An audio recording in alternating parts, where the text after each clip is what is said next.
Bonjour à tous, j'espère que vous allez bien. Je m'appelle Steven et bienvenue sur la chaîne de MySegway.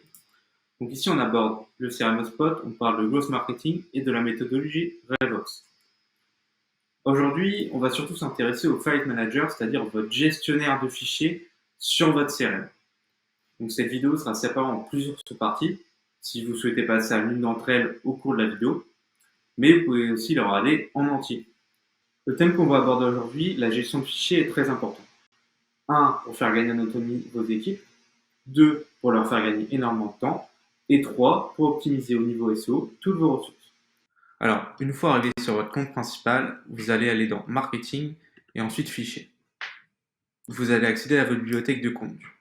C'est très important de créer plusieurs dossiers et sous-dossiers pour que toutes vos ressources soient très facilement réutilisables et retrouvables par vos équipes en interne. Ici, vous voyez, on a par exemple des dossiers pour les fichiers qui concernent les articles de blog, pour nos études de cas ou encore pour nos newsletters. Ici, nous allons prendre l'exemple d'une image que nous allons vouloir insérer au sein d'un article de blog. Ici aussi, vous voyez, on a plusieurs sous-dossiers. C'est une image qu'on va vouloir insérer au sein d'un article qui est dédié à la méthodologie Revox. Donc une fois arrivé dans votre sous-dossier, vous aurez juste à charger les fichiers en cliquant juste ici pour pouvoir importer directement de votre ordinateur vers votre compte HubSpot. Ici, on a la première image que l'on souhaite intégrer à notre article, qui est la flywheel HubSpot. Première chose à vérifier, ce sont les dimensions. Attention, il ne faut pas qu'elle dépasse 150 kilooctets. Si c'est le cas, vous devez la compresser pour ensuite l'ajouter sur votre gestionnaire.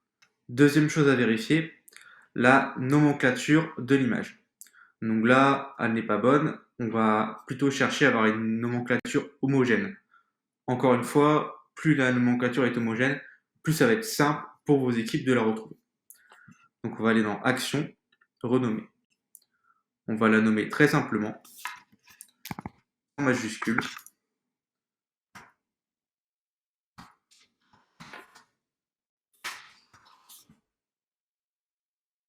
Et il faut évidemment que tous vos fichiers soient nommés dans le même style.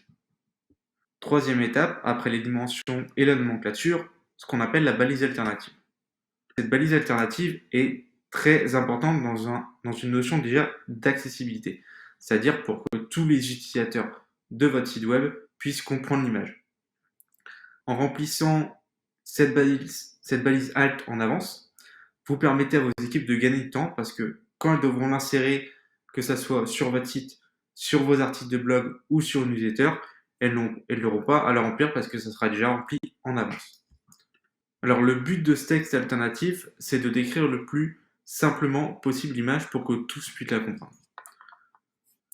Maintenant que c'est fait, on va pouvoir passer à l'intégration, donc que ce soit sur votre newsletter, sur votre blog ou sur votre site. Nous, ça sera sur un article de blog. Donc on va voir ça tout de suite.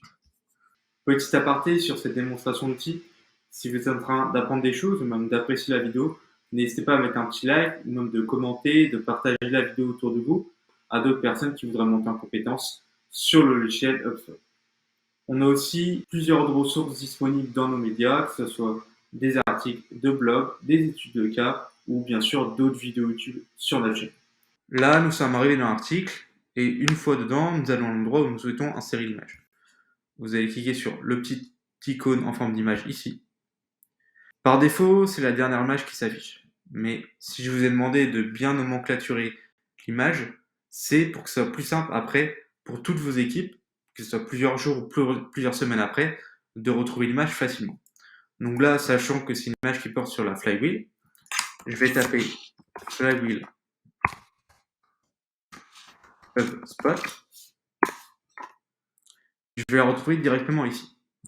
Je vais dans les détails, je vérifie bien qu'elle a la bonne nomenclature, qu'elle a la bonne dimension, et ensuite, je pourrai l'insérer.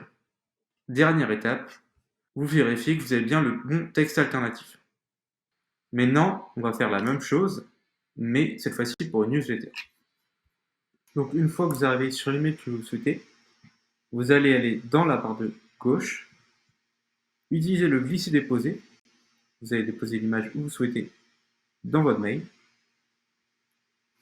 vous allez parcourir les images, Et une fois encore, vous pourrez taper l'image que vous souhaitez. Et ici, on va prendre la même, qui est la Flywheel HubSpot.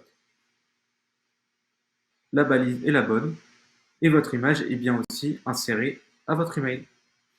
Alors bien sûr, la gestion du File Manager n'est seulement qu'une infime partie de ce que vous pouvez faire avec le CRM.